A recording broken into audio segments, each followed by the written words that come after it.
The forest awakens under soft morning light as mist drifts between the ancient trees. Every morning feels like the forest breathes with us, Rose. Revealing a quiet wooden cottage at its heart. Inside the cottage, Snow White moves with quiet grace, while Rose Red dances between beams of warm sunlight, the room alive with their gentle energy.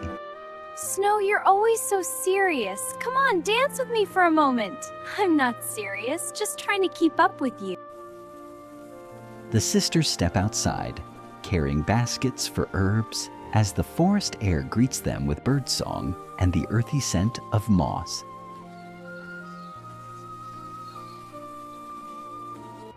The forest feels alive today, as if it wants to tell us something. Then let us listen carefully. A distant knock echoes faintly through the trees, sharp and heavy, pulling the sisters' attention back toward their home. That knock. It didn't sound like any traveler. We should hurry. Whoever it is may need help. They reach the door, and as the wooden frame creaks open, a massive black bear stands before them, snow dusting his fur like winter stars. Do not fear me. I seek only warmth and a place to rest from the cold. The bear steps into the cottage, lowering his massive body beside the hearth as warmth spreads across his frost-covered fur. You must have wandered far in this cold. Farther than you can imagine, but tonight your kindness brings me peace. Snow White sets bread before the bear, while Rose Red places a blanket beside him, their movements gentle and full of quiet empathy.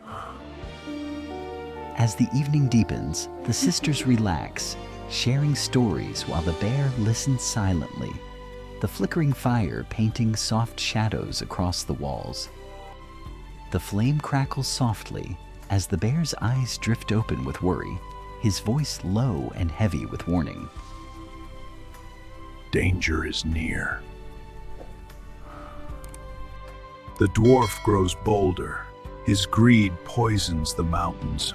A dwarf with such power. Power twisted by malice. You must be cautious. Night settles fully, wrapping the cottage in a veil of calm. Yet the bear's warning lingers in the air like a shadow waiting at the window. His words frighten me, Snow. What trouble could one dwarf bring? Sometimes even the smallest bitterness can grow into great harm. Morning sunlight filters through the cottage window, shifting the mood from the tension of the previous night to a soft, fragile calm. You slept by the hearth all night. Does the cold trouble you still? The cold is not what haunts me. The sisters step outside again, baskets in hand, the forest welcoming them with the rustling of leaves and a breeze that hints at change. Do you think the dwarf is truly dangerous? Anyone driven by greed can be. Then we'll just have to outsmart him. As they gather herbs near the riverside, a sharp, frantic voice echoes across the water, filled with irritation and disbelief.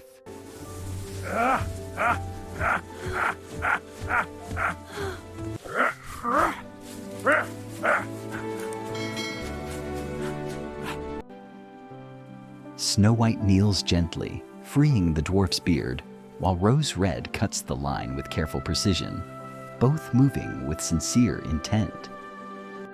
Ouch! Be careful with that! Almost free. Hold still. There, it's cut. Thank you. The dwarf storms off in a huff, and as the sisters watch him vanish between the trees, an uneasy silence settles over the forest path. Something about him feels wrong. He's odd, yes, but dangerous, I'm not convinced. Let us stay cautious all the same. The sisters continue their path along the river when another cry pierces the air, sharp, desperate, and unmistakably the dwarf's voice again. They find the dwarf hanging from a tree, his beard snagged on a branch he had tried to climb for stolen bird eggs. Working together, they free him once more, though the dwarf's expression curls into deeper contempt rather than gratitude. You clumsy girls ruin everything! I would have escaped on my own! Oh, by falling harder? The forest is not kind to the careless. The dwarf storms off a second time. Tiny footsteps, kicking leaves aside as the sisters watch from the hillside, tension swirling around them. As they return toward home, the forest grows quieter, almost watchful, as if holding its breath for what is yet to come.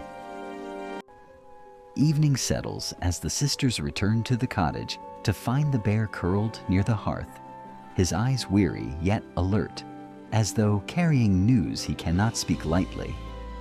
The dwarf's greed widens. His hatred grows roots deep in the mountains. He seems troubled but dangerous. More than you know. Snow White sets fresh herbs on the table as Rose Red offers the bear a warm drink, the soft clinking of wooden cups echoing gently through the quiet room. Here you are, a warm drink. Thank you, Rose Red. Your voice trembles. Are you in danger? Danger follows me like a shadow that refuses to break.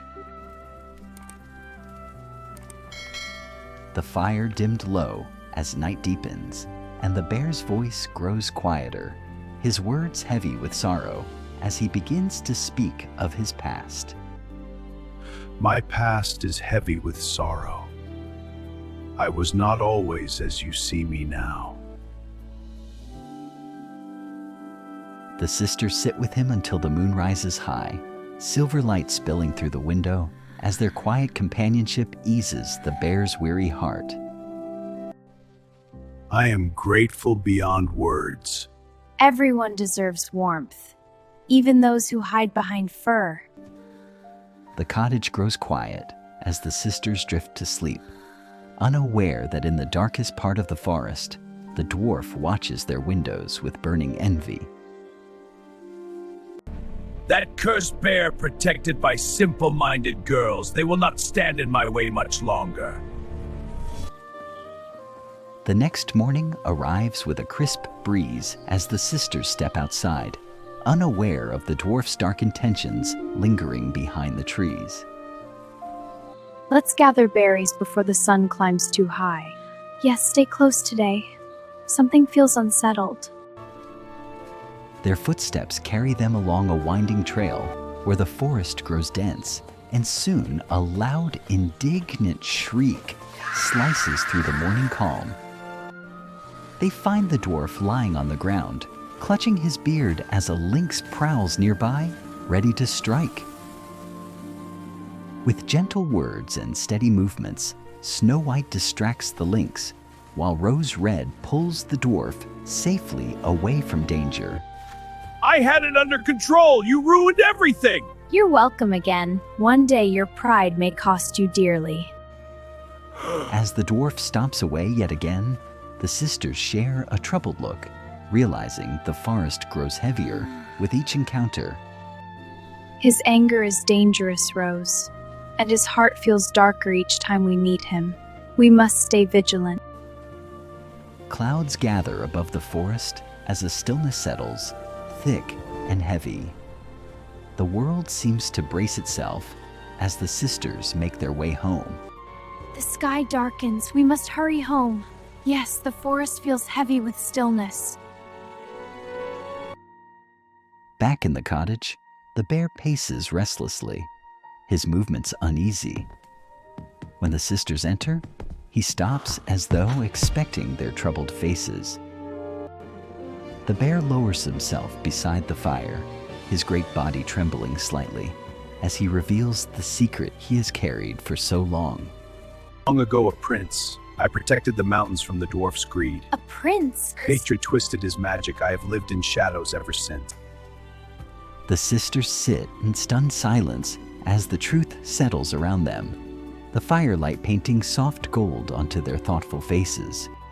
You carried this burden alone all this time? I had no right to involve you, yet your kindness has kept me alive. A knock crashes through the night, louder, heavier, filled with menace. The sisters jolt to their feet as the bear rises sharply. The cottage door creaks open before anyone can reach it. Cold wind surges inside, scattering embers across the hearth as the darkness outside seems to breathe with malice. I feel him out there. Why does the air feel so heavy? Because he brings the mountain's hatred with him. Outside, the dwarf steps into the moonlight, his tiny figure casting a long twisted shadow as if darkness answers to him alone. So, beast, hiding with your little human pets? Leave them out of this. Your quarrel is with me. How noble. How pathetic. The dwarf marches toward the cottage, his boots kicking up dust as the sisters step back, gripping each other tightly. Hearts pounding. What do you want from us? Nothing from you, child. But the bear, he owes me everything. We won't let you hurt him! With a sudden lunge, the dwarf raises his dagger, the blade catching a streak of moonlight as he leaps toward the bear with shocking speed. Stay back! Your curse should have been your end! No! The bear blocks the dwarf's strike with a powerful swipe, sending the tiny attacker tumbling into the dirt. But the effort costs him. He staggers back, breath ragged. You're hurt, please, don't fall! I'm fine, stay clear. You cannot protect them forever, beast! The dwarf scrambles to his feet, fury twisting his features as he gathers a storm of dark magic around him, the air crackling with sickening energy. You stole my treasures, my mountains, my power! I take everything back! The dwarf thrusts his hand forward, unleashing a surge of dark force. The ground trembles, roots crack through the soil, and a blinding flash ignites the night. The bear charges, the world spinning wildly as he clashes with the dwarf's magic, his massive form illuminated by oscillating bursts of gold and shadow. The dwarf lifts his dagger again, this time glowing with malicious crimson light. As he lunges for the bear's heart, time almost seems to slow. No! We won't let hatred decide this night! Fools! You cannot stop what has begun! Snow White and Rose Red leap between the bear and the dwarf. Their courage halts the dwarf mid-strike. His dagger inches from their hearts as golden light erupts from the bear's wounded form. The golden light swells until it engulfs the clearing. The bear's form dissolves into brilliance, his silhouette stretching upward as magic threads unwind the ancient curse. Rose, he's changing! It's the curse breaking apart! Your kindness frees me. As the light fades, where the bear once stood, now stands a young man, worn, trembling, but unmistakably regal. I owe you more than life. You gave me hope when I had none. We only helped where we could, and you protected us just the same. The dwarf, stumbling back in horror, snarls as the prince steps forward, no longer weakened by the curse. But the earth shudders once more. Roots coil around the dwarf's feet as the forest itself rejects him. No! You were meant to remain a beast forever! Your cruelty ends tonight. The forest won't let you harm anyone again. The roots drag the dwarf deep into the earth, sealing the ground above him. Silence falls. The wind shifts, lighter, warmer, as though the forest finally exhales after years of tension. Is it truly over? Yes, his darkness can no longer touch this land. Then let's return home together. With dawn approaching, the prince walks with Snow White and Rose Red back toward the cottage. The forest glows softly, alive, peaceful, and restored, carrying their story into the hush of morning. Your compassion broke my curse and healed far more than magic ever could. Kindness is never wasted.